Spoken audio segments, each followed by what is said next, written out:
성인 아토피는 소아 아토피와 달리 저절로 치료되지 않기 때문에 적극적인 치료 자세가 필요하다고 합니다. 오늘 이 시간에는요, 성인 아토피의 원인과 원인별 치료법에 대해서 자세히 알아보겠습니다. 네, 도움 말씀 주실 가정의학과 전문의 류호성 원장 나오셨습니다. 안녕하세요. 네, 안녕하십니까?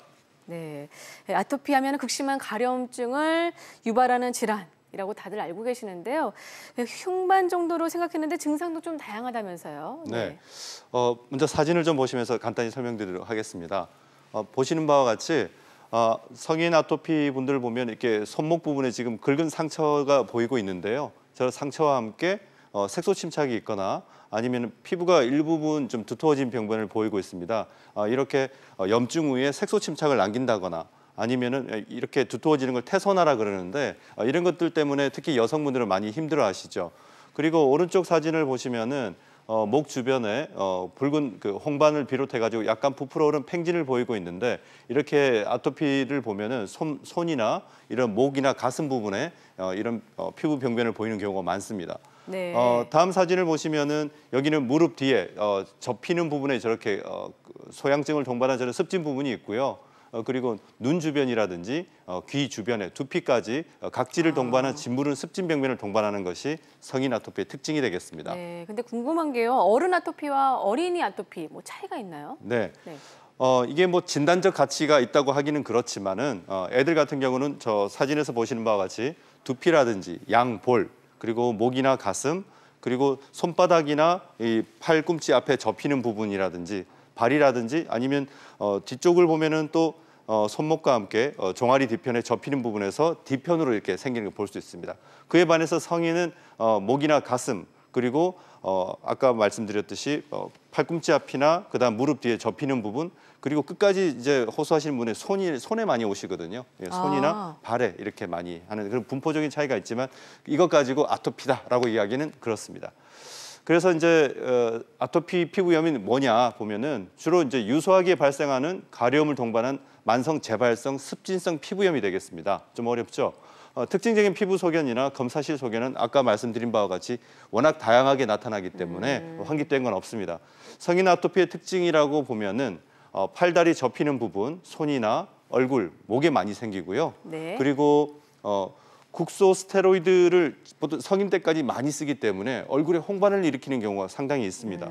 그 외에도 손에 습진이 흔하고 오래 지속된다는 점, 그리고 피부가 두터워지는 태선화 반응, 그리고 심지어는 이제 유두 쪽에 습진이 생기거나 색소 침착이 있는 경우, 그리고 아토피는 이 피부염만 있는 게 아니라 다른 뭐 알레르기 비염이라든지 천식이라든지 이런 동반 알레르기 질환이 있는 것이 성인 아토피의 특징이 되겠습니다. 네, 아토피 역시 현대인의 병이라고 하는데요.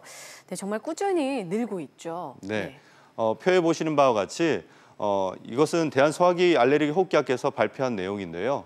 1995년도부터 꾸준히 증가하고 있는 걸 볼 수 있습니다. 자료에는 나타나 있지 않지만 2010년도에는 거의 30%가 넘었다는 보고도 있습니다. 네, 이렇게 아토피나 알러지와 같은 현대인들의 병이 이렇게 좀 는 원인 어디에 있을까요? 네. 네, 일단 피부 장벽이 좀 취약하다고 보시면 되겠는데요. 왼쪽에 건강한 피부와 오른쪽은 건강하지 않은 피부가 되겠는데 이 사진에서 보시는 바와 같이 이 세포 간격이 좀 조밀하지 못합니다. 그러므로 인해서 이제 수분 유지가 안 된다든지 아니면 유해 물질을 차단하지 잘 못하는 것들이 일단 원인이 되겠고요. 다음 슬라이드 보실까요?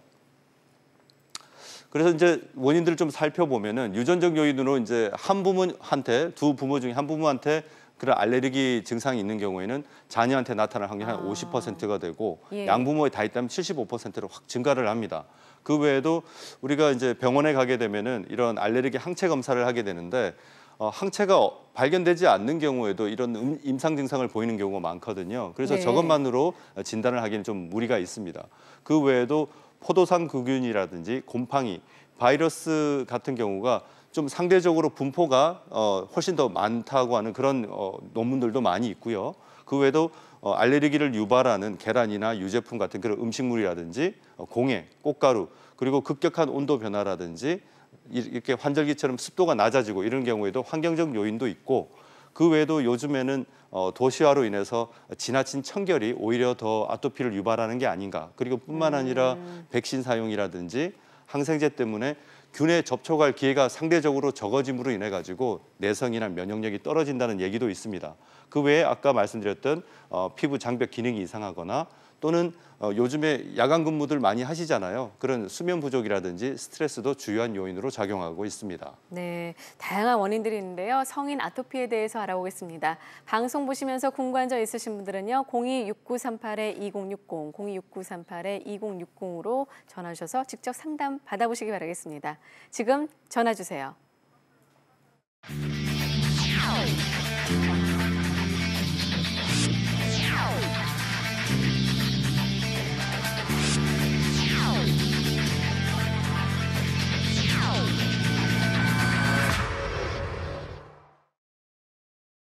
네, 앞서서 성인 아토피 피부염의 그 원인에 대해서 하나하나 좀 짚어봤습니다. 근데 아토피 같은 경우는 참지 못하고 계속 긁게 되잖아요. 네. 그럼 피부가 변질이 되더라고요. 그래서 가장 좀 피부 보호 치료가 중요하지 않을까라는 생각도 드는데 어떻습니까? 네, 일단 피부에 생기는 다양한 병변을 보면은 이 아토피가 이제 피부 장벽이 아까 말씀드렸던 대로 좀 약하다고 말씀드렸습니다. 네. 그래서 가려움을 유발해가지고 반복적으로 긁게 되는 게 문제가 되는데요. 2차적으로 세균 감염도 올 수가 있고 그리고 알레르기 소인이 있는 분들은 일단 피부뿐만 아니라 피부와 호흡기 점막, 코 점막도 되겠죠. 그리고 네. 장점막 같이 우리 몸을 안팎으로 감싸고 있는 이런 보호 장벽들이 일단 모두 취약합니다. 그래서 피부에만 피부병이라면 생각하시는 건 좀 무리가 있다고 생각이 들고요. 그리고 이 피부 장벽을 개선시키기 위해서 온도나 습도 등의 환경을 조절하고 보습제 사용하는 건 일단 기본이 되겠죠. 네네. 그 외에도 옷을 고를 때도 합성 섬유나 모직은 가려움을 유발할 수 있으니까 피하는 게 좋고요. 네. 땀 흡수도 잘 되고 통풍이 잘 되는 면제품 옷이 좋겠습니다. 그 외에도 정신적, 육체적 스트레스가 부신 호르몬을 자극해가지고 부신 피로 증후군을 일으킬 수가 있습니다. 그래서 스트레스 관리도 중요하고요. 그 외에도 이제 환경 관리를 이렇게 하려고 하는 노력에도 불구하고 성인이 돼서도 이제 아토피가 계속 지속된다면은 의료기관을 내원하셔가지고 전문적인 치료가 당연히 필요하겠죠. 그래서 스테로이드를 처방받는다든지 아니면 장기적인 스테로이드 사용해서 부작용도 생길 수가 있으니까 면역 조절제를 사용할 수도 있고 또 2차적으로 세균 감염이 있을 때는 항생제를 쓸 수도 있겠습니다. 그 외에도 이제 뭐 항히스타민제라든지 광선 치료라든지 일반적인 우리 교과서적인 치료를 하는 것이 아토피 치료의 첫 번째가 되겠습니다. 네. 자, 그러면 이제 스테로이드제 같은 경우에는요. 사실은 많은 분들이 그렇게 심각한 그 정도를 잘 모르시는데 그러다 보니까 많이 바르는 경우가 있는데 사실은 좀 소량을 발라야 된다면서요. 아니 어떻게 보면은 네. 그런 걱정 때문에 네. 스테로이드 처방을 하면은 일단 뭐 애기 엄마들은 특히나 좀 겁내하세요. 그렇죠. 아기 오히려. 엄마들은 조금 적게 네. 바르시고 성인들은 오히려 더 이렇게 듬뿍듬뿍 바르는 네네. 것 같고요. 충분히 바른다고 생각을 하는데 오히려 네. 그게 부족해서 효과가 떨어지는 경우가 그럴 수도 있습니다. 있고요. 네. 예. 그래서 스테로이드제 사용에 대해서 막연한 두려움을 가지고 계신데요. 네네네. 사실은 지금 사진에 나오는 것처럼 이 검지 손가락 끝마디 네. 여기에 이르는 게 우리가 한 손가락 마디 단위, 1FTU라고 하는데 한 0.4에서 0.5g 정도가 됩니다. 이 정도 양은 성인 손바닥, 양 손바닥에 바르는 양이 되는데요. 네. 충분히 먼저 이제 스테로이드 약을 바르고 있는데 효과가 좀 더디다면은 적절한 용량을 바르고 있는지 확인하는 것이 좀 필요하겠습니다. 네. 지금 이렇게 딱 너무 많아도 안 되고 너무 적어도 안 되고 네네. 딱 여기 손 한 마디 정도. 네. 네. 그런데 일반적으로 유소아의 흔한 아토피가 이렇게 성인이 돼서도 계속 지속되는 경우가 많더라고요. 뭐 네. 특별한 이유가 있을까요? 네. 사실 보험심사평가원에는 질병을 한 2만여 가지로 구분을 하고 있는데요. 뭐 그렇다고 해서 이게 질병의 원인이 2만여 가지가 된다는 것은 아닙니다. 질병이 발생하고 있는 그런 기능의학적 관점에서 보면은 질병 발생의 원인으로는 7가지 핵심 불균형에 대해서 이제 알아보고 있습니다. 네. 좀 어려울 수도 있는데요. 네. 첫 번째는 호르몬과 신경 전달 물질에 대해서 이제 생각해 봐야 되고 그 다음에는 우리 에너지를 만드는 미토콘드리아의 기능은 제대로 되고 있는지 그리고 이 미토콘드리아가 우리 활성산소라고 많이 들어보셨죠? 네네네. 예, 그런 활성산소에 대해서 충분하게 대처가 잘 되고 있는지도 알아봐야 되고요. 그다음에 우리가 에너지를 만들기 위해서는 뭔가 영양 성분이 있어야 되잖아요. 네. 그 영양소의 소화나 흡수되는 부분에 문제가 없는지 그리고 그 소화 흡수가 일어난 장내사는 장내 미생물은 충분한지 또 유해 세균은 많지 않은지를 살펴봐야 되고요. 그리고 우리가 요즘 환경 독소다 뭐다 이런 얘기도 있는데 네. 이 독소의 해독과 우리가 먹는 약물의 대사는 간에서 잘 일어나고 있는지 그리고 우리가 외부에서 들어오는 이런 균이나 바이러스에 대해서 충분히 잘 막아내고 있는지 하는 그런 면역 메커니즘과 그리고 우리 몸을 잘 또 공장처럼 돌아가다 보면은 고장이 생깁니다. 그래서 잘 수리하는지 하는 게 바로 염증 반응인데요. 뿐만 아니라 척추와 연관되어 있는 이제 자율신경계 문제라든지 그리고 마인드 바디라고 스트레스나 이런 것들도 중요한 핵심 요인이 되겠습니다. 네. 그런데 이렇게 약화되는 원인은 어떤 게 있을까요? 네. 지금 나와 있는 거는 지금 말씀드린 그런 문제들을 분석하는 어떤 툴이 되겠습니다. 도구가 툴이고요. 되겠는데 네. 여기 보면은 여러 가지 요소가 있죠. 그래서 차트 한 장에다가 환자가 가진 7가지 핵심 불균형 문제 지금 설명했던 거 네. 그걸 좀 보여드리고 그리고 과연 이런 것들은 내 어떤 라이프 스타일이 이렇게 만들었을까 이런 걸 분석하는 툴이 되겠습니다. 다음 보실까요? 네. 다음 슬라이드 예. 보겠습니다. 그래서 성인 아토피의 악화 원인, 그러니까 성인이 되어서도 유소화에 그쳐야 되는 이런 습진성 병변이 많이 지속이 된다면은 장내 세균 불균형이 있거나 그다음에 이게 이제 장누수로 이어질 수도 있습니다. 그 외에 아까 말씀드렸던 척추 우리가 왜 아침에 자고 일어날 때 어깨나 목이 결린다는 분 많으시죠? 네네네. 그런 불편감이 있거나 통증을 경험하신 분이 있다면 일자목이나 거북목 등의 척추 불균형으로 인해서 생길 수가 있고요. 그리고 이로 인해 가지고 자율신경계 부전이 있거나 그리고 아까 설명드렸던 대로 부신 피로 증후군이 있지 않은지 좀 의심을 해봐야 되는데요. 제가 지금 말씀드린 거는 이 아토피 피부염이 단순히 피부의 문제라고 생각만 하시는데 그렇지 않을 수도 있다는 점입니다. 그래서 그 수면 아래에 있는 우리 면역 전반에 어떤 문제가 있지 않는가 하는 그런 인식 전환이 먼저 필요하지 않나 하는 얘기를 오늘 좀 드리고 싶네요. 네. 지금 이렇게 성인 아토피 같은 경우에는 크게 5가지의 원인이 있다라고 보셨고 근본적인 치료를 위해서는 여기에 대한 원인 하나하나를 좀 알아보면서 어떻게 치료를 해야 될지 좀 짚어봐야 될 필요가 있을 것 같습니다. 자, 그러면 이제 하나하나 좀 알아볼까요? 먼저 장누수 증후군. 장내 세균 불균형 때문에 장누수 증후군으로 아토피가 더 계속 계속 유지가 된다. 이렇게 원장님 말씀이시죠? 네. 좀 전에 말씀드렸던 대로 이제 알레르기 소인이 있는 분들은 글루텐 단백질이 많은 밀가루 음식을 자주 먹거나 아니면 위산 부족이나 평소에는 고기를 많이 먹으면서 채소 섭취가 부족하게 되면은 네. 유해균의 비중이 높아지게 됩니다. 우리 보면 흔히 방구 잘 나오면은 건강하다 이렇게 얘기를 하시는데 실제로는 유해균이 많을수록 네. 가스가 많이 생기게 됩니다. 특히나 냄새도 좀 그렇죠. 강해지잖아요. 메탄가스가 만들어지면서 냄새도 좀 고약해지는데요. 그러면 일단 그냥 건강하다 생각이 지지 마시고 네. 혹시 장내에 유해균이 많지 않은가 하는 생각을 좀 하실 필요가 있습니다. 그 외에도 환경 호르몬에 일회용품을 많이 쓰시거나 그리고 종이컵에 뜨거운 커피를 담아 먹는 이런 것들을 쓰시게 되면 요즘 그 방송에서도 많이 나오던데 환경 호르몬이라고 아까 네네네. 설명드렸습니다. 그런 것들이 장내 유입이 될 수도 있고 이러한 것들이 장점막 투과성을 증가시키면서 영양분 흡수 장애가 오거나 자가 면역 질환이라든지 이런 아토피를 포함한 알레르기 질환들, 그다음 전신 염증 반응들이 잘 생기게 됩니다. 이처럼 투과성이 증가되면서 이제 면역 반응이나 저강도 염증을 일으키는 것을 우리가 장누수 증후군이라고 부릅니다. 어떻게 보면 이제 장과 뇌 모든 것들이 다 연결이 돼 있나 봐요. 네네. 네. 흔히 장과 뇌가 연결돼 있다면 좀 갸우뚱하실 분들이 많으신데요. 네.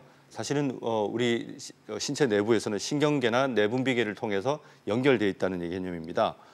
우리가 잠을 잘 못 자거나 스트레스를 많이 받게 되면은 장내 미생물의 불균형을 초래할 수가 있습니다. 그래서 아까 말씀드렸던 대로 유해균 비율이 더 많아지게 되면은 염증 물질이 많이 분비가 되죠. 그러면은 장 투과성이 증가한 대로 해서 장 아래로 혈관으로 이동하게 됩니다. 그러면 그 혈관을 통해서 전신 순환을 하면서 피부나 점막에 가서 그 보호 장벽에 영향을 줘서 염증을 일으킬 수가 있습니다. 네. 예. 그러기 위해서는 환경 호르몬을 좀 멀리해야 되는데 어떤 것들을 좀 주의해야 될까요? 아까 설명드렸던 대로 장 면역에 관련되는 크게 3가지 요인 중에 이제 마지막으로 환경 호르몬이 되겠는데요. 네. 우리 몸으로 들어오는 게 이제 피하려면은 플라스틱이라든지 비닐 포장된 음식을 전자레인지에 데워 먹는 가급적 삼가하시고요. 네. 그리고 합성 화장품이나 세제 사용을 좀 줄이고 종이컵에 담긴 커피보다는 요즘 그 환경을 위해서도 장려하고 있는 머그잔 사용하는 게 좋겠습니다. 네. 그 외에도 인스턴트 식품이라든지 살충제와 제초제가 많이 뿌려져 있는 그런 식품은 가급적 피하시는 게 좋겠습니다. 저는 지금 말씀하신 것 중에 거의 뭐 다 쓰고 있고 뜨거운 캔 음료 저 되게 좋아하거든요. 조심해야 될 것 같습니다. 자, 이런 것들을 좀 주의를 해야 될 텐데 이런 것들이 계속 장누수 증후군이 염증을 유발해서 아토피 피부염을 악화시킬 수 있다. 이런 네네. 원리인데 어떤 질환과 또 연관이 될까요? 네. 말씀드렸던 바와 같이 아토피 피부염을 단순히 피부병으로만 생각하지 말았으면 좋겠다라고 네네. 말씀드렸는데요. 아토피 피부염뿐만 아니라 여드름 같은 피부 트러블이나 건성 같은 만성 질환과도 관련이 있고, 그리고 갑상선 같은 내분비 장애라든지 류마티스 관절염 같은 자가 면역 질환, 그리고 피로 증후군, 그리고 비염이나 축농증 같은 호흡기 질환은 물론이고 헤르페스나 대상포진 같이 면역 저하로 생긴다거나 아니면 수면 장애나 우울증 같은 정신 건강에도 영향을 미치게 됩니다. 이런 것들이 다 연결이 돼 있군요. 네. 자, 그렇다면 좀 본인이 장누수 증후군인지 아닌지 진단할 수 있는 방법이 있을까요? 네, 장누수 증후군을 자가 진단하는 방법으로는 아까 말씀드린 대로 가스 찬다고 해서 이걸 그냥 건강하다고 생각하실 게 아니라 네. 복부에 가스 차는 일이 많거나 더부룩한 느낌을 느끼거나 때로는 복통, 그리고 변비가 있거나 묽은 변이나 설사를 하는 경우, 그리고 특정 음식에 알레르기 질환이 있거나 생기거나 그 외에 또 어떤 음식을 먹었더니 컨디션이 나빠진다는 것도 네네네. 해당되겠습니다. 그 외에 비염이나 천식 같은 알러지 질환이라든지 피부에 잦은 염증 반응이 있다면 지금 말씀드렸던 이런 것들이 한 두세 가지 증상이 반복적으로 나타날 경우에 네네. 한번 의심해 볼 수가 있겠습니다. 장누수 증후군 저 지금 5개 중에서는요 한 두세 개가 들어가거든요. 약간 좀 의심을 해봐야 될 텐데 어떤 방법으로 좀 이 원인을 좀 제거할 수가 있을까요? 네. 저희 이렇게 장누수 증후군에 대해서 치료를 생각하시는 의료진들은 기, 승, 전, 장이라 그래서 장에 대해서 아주 중요하게 생각합니다. 그래서 결국 장이란 말인데 5R 면역 회복 프로그램이 있습니다. 5R이란 거는 그 첫 자가 다 R자로 시작한 데서 5R이라 그러는데요. 네. 첫 번째는 일단 정확한 진단이 돼야 되겠죠. 그래서 원인을 파악하고 음식을 그 원인을 제거하는 단계가 되겠습니다. 그래서 각종 기능의학적 검사, 뭐 흔한 알러지 검사라든지 아니면은 소변 유기산 검사, 음식 민감성 같은 좀 흔하지 않은 그런 기능의학적 검사가 필요할 수도 있고요. 그 외에 진단이 되면은 항진균제라든지 항생제 같은 아니면 또는 항생제 사용이 좀 장기 사용이 꺼려지신다면은 허브요법을 좀 이용할 수도 있습니다. 두 번째로는 장이 부족한 소화 효소라든지 글루텐이나 이런 카제인 같은 단백질을 분해하는 특별한 소화제가 또 따로 있습니다. 네. 그런 것들을 좀 투여를 한다든지. 그리고 세 번째로는 장내 필요한 유해균이 아니라 유산균을 네. 환자 상태에 맞춰서 공급하는 단계가 되는데요. 네. 요즘에는 이 유산균 그 광고를 많이 하는 걸 보셨을 맞아요. 겁니다. 그런데 유산균은 사실 이 온도 변화라든지 습도 변화에 되게 약합니다. 그래서 일단 개봉을 하시게 되면은 2, 3개월 내에 빨리 소진하시는 게 필요한데요. 그래서 유통 단계에서부터 냉장 유통을 하는 그런 특별한 유산균들도 좀 있고요. 네, 용기가 맞아요. 특별해가지고 습도에 이제 좀 그런 방지하는 것들도 있습니다. 그리고 네 번째로는 이 손상된 장 점막 세포가 잘 회복되도록 하는 그런 단계인데 초유라든지 아니면 오메가3, 아연 이런 비타민이나 미네랄 요법도 도움이 되고요. 그리고 마지막으로 장 면역을 유지하기 위해서는 좋은 생활 습관, 운동, 숙면이 필요합니다. 예. 네. 지금 이렇게 5가지를 하나하나 좀 짚어줬거든요. 네, 비우고 좀 채우기도 하고 뭔가 공급하기도 하고 이런 것들을 좀 하나하나 좀 잠시 뒤에 자세히 알아보도록 하겠습니다. 아토피 피부염에 대해서 알아보겠습니다. 방송 보시면서 궁금한 점 있으신 분들은요. 026938-2060, 026938-2060으로 전화 주셔서 류호성 원장과 직접 상담 나눠보시기 바라겠습니다. 네, 지금 많은 분들께서 상담을 기다리고 계셔서 잠시 시청자 한 분 만나보도록 하겠습니다. 여보세요? 여보세요? 네, 안녕하세요. 반갑습니다. 예, 안녕하세요. 네. 자, 예, 어떤 저는- 점이 궁금하신가요? 저는 올해 나이가 68인데요. 네. 제가 10년 전부터 부산에서 생활을 하는데, 네. 저희 모친이 그 나이가 교통사고가 나가서 그 경남 하동에, 고향이 경남 하동이거든요. 네네. 그래, 금요일 날, 부산에서 하동을 갔다가 월요일 날 항상 올라갔는데, 지금, 그 온몸에 아토피가 나가지고 여러 가지 병이 합병으로 오더라고요. 네. 그래서 어머님께서요. 아니요, 제가요. 아, 네네네. 예, 그래서 병원에 가도 그 증상을 모르고 해가지고 그래서 지금 TV를 보니까 이렇게 나오네요. 그래서 제가 그 힙에 종기도 나고 네. 온 몸이 이렇게 해갖고 생활을 할 수가 없을 정도거든요. 아, 그러세요. 예, 예. 네. 자, 지금 이게 생활이 불편할 정도로 정말 이렇게 고생하고 계시는데 상담 좀 한번 나눠보시길 바라겠습니다. 예, 예. 네, 아버님 안녕하십니까? 예. 예. 그 습진이 생기신 지는 얼마나 되셨다고 그러셨어요? 몸에 피부병이요? 그러니까 한 5, 6년 됐죠. 아유, 오래되셨네요. 고생 많이 하시고 계시네요. 예, 그래서 예. 병원을 방문하셔가지고 치료를 받고 계신가요? 병원에 갔는데 어떤 분은 아토피를 하고 어떤 분은 그 다른 병명을 하고 그 일치를 하진 않아가지고 지금 치료를 못 받고 있습니다. 그 약을 병원에 가면은 그 바르는 약이나 먹는 약을 주시죠? 예, 근데 예. 저도 아무 효과가 없습니다. 불면증도 오고. 효과도 아예 없으세요. 예, 혹시 아까 제가 말씀드렸던 대로 그 장 증상이나 이런 것들은 어떠세요? 가스가 많이 생긴다든지 이런 건 없으십니까? 예, 있습니다. 아, 있으세요? 예, 예. 평소에 뭐 라면이라든지 이런 밀가루 음식을 좋아하시나요? 예, 조금 좋아하죠. 예. 그 아까 말씀드렸던 대로 예, 예. 우리가 아토피나 이 피부병이 있을 때는 단지 예, 예. 피부에만 문제가 있다고 생각하시는데요. 예, 예. 사실은 우리 먹는 음식과도 연관이 상당히 많습니다. 그래서 제가 말씀드린 대로 이런 밀가루 음식이나 이런 걸 좋아하시고 즐겨 드신다면은 그것부터 일단 한 2주에서 4주 정도는 좀 중단하시는 게 좋지 않나 생각이 들고요. 아, 네. 그리고 또 유산균 그 요즘 광고 많이 하는데 혹시 드셔보신 적 있으세요? 아니, 없습니다. 예. 그래서 이 좋은 그 우리 장 면역에 도움되는 게 유산균이 좀 필요하거든요. 그래서 채소도 좀 많이 드시고 유산균도 좀 복용하시고 그리고 장 누수를 일으킬 만한 그런 밀가루 음식부터 좀 자제하시는 게 필요한데요.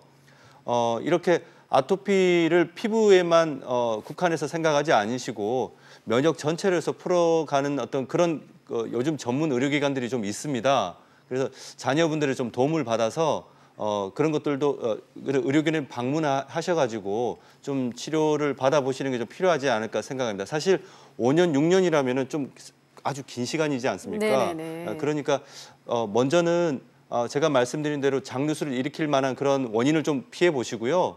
그래도 해결이 잘 안 되시면은 병원에 방문하셔가지고 그런 면역에 대해서 전반적으로 알아볼 수 있는 그런 치료를 좀 하시는 게 좋지 않을까 그렇게 생각을 합니다. 네. 네, 전화 주셔서 감사합니다. 지금 말씀하신 것처럼요. 가장 근본적인 원인은 몸에 있다라고 보시면 돼요. 이게 피부가 아니라 몸 안에, 특히 장에 문제가 있을 수 있어서 그렇기 때문에요. 첫째, 밀가루 음식 멀리 하시고요. 둘째, 유산균 한번 좀 드시면서 좀 본인을 좀 관리하신 다음에 가까운 병원에 가셔서 이렇게 근본적인 원인, 이 장 누수 증후군과 관련해서 상담을 받아보시기 바라겠습니다. 감사합니다. 네, 계속해서 026938-2060, 026938-2060으로 전화 주시면 무료로 상담 받으실 수 있으니까요. 많은 참여 부탁드리겠습니다. 네, 이번에는 조금 전까지는 장누수 증후군에 대해서 알아봤잖아요. 이번에는 아토피의 악화 원인, 두 번째 원인이죠. 척추신경 불균형과 자율신경 기능 부전. 어렵네요. 예, 좀 어렵죠. 네. 예, 저희 병원에 이제 피부병으로 오셨는데 네. 갑자기 척추나 신경계 문제를 언급을 하면서 치료가 필요하다 하시면 되게 어리둥절해하세요. 뭐 엑스레이 피부를 치료하러 왔는데 왜 엑스레이를 찍냐 그러시는데 네네네. 설명을 좀 드리도록 하겠습니다. 우리 인간의 신경계를 보면은 대뇌, 소뇌, 그다음에 척추 신경을 중심으로 한 중추신경계하고 그다음에 팔, 다리로 뻗어나가는 말추신경계로 나뉩니다. 네. 대뇌, 소뇌, 척추 안에 척수신경까지를 우리가 중추신경, 방금 말씀드린 대로 그다음에 팔, 다리만으로 근육이나 감각을 담당하는 체성신경이 있고요. 그리고 이 척추 앞에 뇌관과 골반 포함해가지고 자율신경계라는 부분이 있습니다. 이 자율신경계가 몸통 안에 있는 내부 장기들의 기능을 조절한다고 보시면 되겠는데요. 다음 슬라이드. 예, 그림에서 보시는 것처럼 이 자율신경계는 그 하얗게 콩알만하게 이렇게 척추 앞이나 옆에 자리하고 있습니다. 근데 이 자율신경계가 척추 주변 근육을 지배하기도 하는 아까 말씀드렸던 체성신경하고 연결이 돼 있어요. 네. 최종적으로는 이 척추하고 연결이 돼 있단 말이죠. 다음 네네네. 슬라이드 보실까요? 이 그림이 아주 중요한 그림인데요. 척추 근육, 주변 근육을 운동을 담당을 하고 통증을 조절하는 체성신경하고 자율신경계가 이렇게 연결이 되어 있습니다. 그래서 요통이 있거나 어깨가 결리고 목이 당긴다는 말은 주변부의 자율신경계 기능도 문제가 있다는 말입니다. 뿐만 아니라 이 자율신경계는 내분비계도 조절하기 때문에 그냥 허리만 아픈 게 아니라 내가 이런 자율신경계나 내분비 시스템에 문제가 있을 수도 있다는 그런 가능성에 대해서도 생각을 해보셔야 된다는 거죠. 네. 그래서 내분비 시스템은 이렇게 좀 복잡한 그림을 그려놨는데 자율신경계와 함께 피부 아래 혈관이나 아니면 피지선 분비, 면역이나 염증을 조절하는 부신 기능에도 영향을 주기 때문에 피부 장벽이 유지되는데도 악영향을 끼칠 수가 있습니다. 다음 설명 보겠습니다. 지금까지 말씀드린 게 그래도 아무리 설명을 드려도 좀 복잡한 부분이 있기 때문에 다시 한번 정리를 하겠습니다. 거북목이나 팔저림, 다리저림 같이 이런 디스크 증상과도 관련이 있는데 척추 주변에 척추를 세우는 데 필요한 근육이 우리 척추 기립근이라고 그럽니다. 이렇게 증상이 있다면은 근육의 긴장도를 증가시킬 수가 있는데요. 그렇게 되면은 이 아까 말씀드린 대로 이 척추신경에 연결되어 있는 자율신경계의 그 교감신경의 항진이나 피로를 오게 만들게 되고 그리고 피부의 땀샘 기능을 조절하는 신경계도 영향을 끼치게 되기 때문에 피부 건조를 유발하고 피부 위에 존재하는 미생물의 불균형도 초래할 수가 있습니다.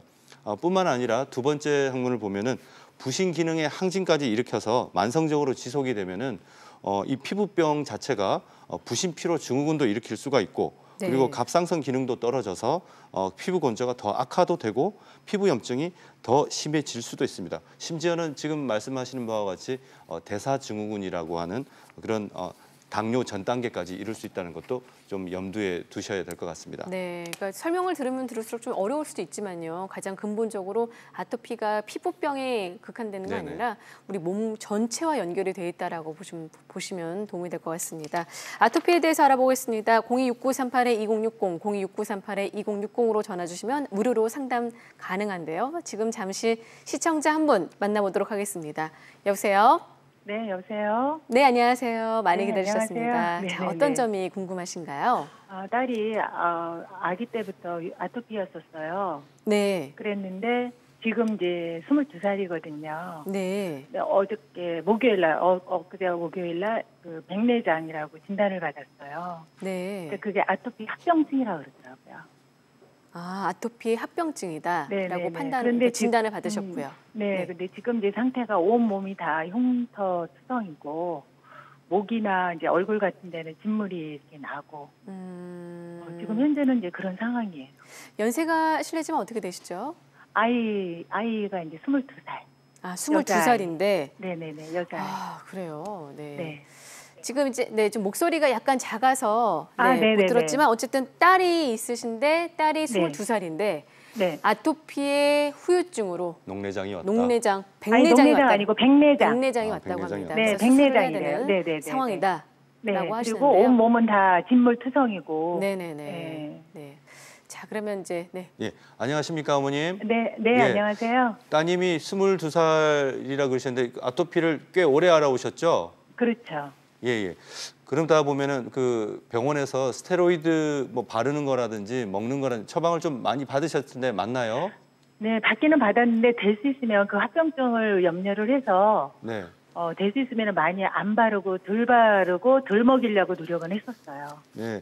그럼에도 불구하고 22살 성인이 될 때까지 계속 증상을 앓고 있다면은 아마 네. 많이 사용하셨을 걸로 저는 추측이 되고요. 그렇게 스테로이드 과다 사용을 하거나 하다 보면은 지금 말씀하셨던 대로 그런 합병증에 노출이 될 수가 있습니다. 뿐만 아니라 저는 아까 녹내장인 줄 알고 이제 자율신경계 증상도 제가 의심을 하고 있었는데요. 네. 요즘 그 젊은 사람들도 보면은 앉는 자세라든지 핸드폰을 자주 보고 하다 보니까 거북목이라든지 일자목 뭐 이런 경우도 많습니다. 그래서 지금 조금 전에 말씀드렸던 것처럼 그런 자율신경계에도 영향을 받았을 수도 있거든요. 그래서 전체적으로 말씀을 다시 드리자면은 성인 아토피가 지속된다는 거는 이분이 먹는 거라든지 아까 얘기했던 장루수 증후군이라든지 이런 생활 습관 그리고 자세, 척추 불균형이라든지 다른 문제가 기저에 깔려 있는 경우가 많습니다. 그래서 다시 강조해서 말씀을 드리는데 아토피를 단순히 피부병으로 생각하시면 좀 저는 곤란할 것 같습니다. 네. 피부는 피부대로 보습도 하고 약도 적절한 치료를 하셔야 되겠지만 백내장 같이 이런 합병증까지 오실 정도라면은 따님이 지금 어떤 생활 습관을 유지하고 있는지 아까 잠깐 언급드렸는데 아직까지도 아토피가 심한데도 불구하고 밀가루 음식이나 이런 면이나 빵을 좋아해서 못 끊는 경우가 상당히 많거든요. 그래서 장루수 증후군 관점에서 보면은 그런 면역을 좋게 하기 위해서 그런 해로운 음식부터 일단 중단하는 것이 우선이고요. 그리고 또 이렇게 오랫동안 앓게 되다 보면은 뭐 주변에서 의사들이 아주 많습니다. 뭐가 좋다더라, 뭐 카더라 그래서 오히려 건강을 해치는 경우가 많은데 이렇게 장루수 증후군이라든지 아니면은 자율신경계 증상까지 좀 같이 점검할 수 있는 그런 전문 의료기관을 내원하시는 게 일단 따님 같은 경우는 필요하지 않을까 생각이 듭니다. 그리고 네. 그럼 우선은 예. 이제 병원에 가셔서 검사를 통해서 이제 알 수 있는 네네네. 건가요? 네. 어떤 검사를 좀 받아야 될까요? 네. 네, 검사를 보면은 아까 말씀드렸던 것처럼 자율신경계를 좀 알아보기 위해서는 척추 불균형과 관련이 있거든요. 네. 그래서 엑스레이를 전척축 사진을 좀 찍어서 내 척추 불균형은 없는지 좀 확인하시는 게 필요하고 그리고 자율신경계 검사라든지 장루수 증후군은 간단히 자가 검사로도 할 수가 있으니까 그런 게 의심이 되면은 일단 집에서 유발하는 그런 요인들, 글루텐 음식들, 밀가루나 보리나 이런 것들을 좀 중단해서 보시는 게 좀 필요하고 네. 그 외에도 소변 유기산 검사라든지 그런 각종 기능 검사들이 좀 필요하겠습니다. 네. 우선은 좀 안타깝지만요. 병원에 가셔서 지금 말씀하신 자가 면역 질환에 관련된 검사를 통해서 근본적인 원인이 어디에 있는지 좀 원인을 찾는데 시급할 것 같습니다. 전화 주셔서 감사합니다. 네, 지금까지 시간 관계상 여기서 마무리 지어야 될 것 같은데요. 지금까지 아토피 이겨내는 방법에 대해서 도움 말씀 주신 분은 류호성 원장이었습니다. 오늘 말씀 감사합니다. 네, 감사합니다. 네, 2부는 여기서 마무리 짓고요. 계속해서 3부에서는요. 어깨관절 질환을 주제로 전문의 함께하는 자세한 상담 시간 마련했습니다. 많은 시청 부탁드리고요. 잠시 후 3부에서 인사드리겠습니다.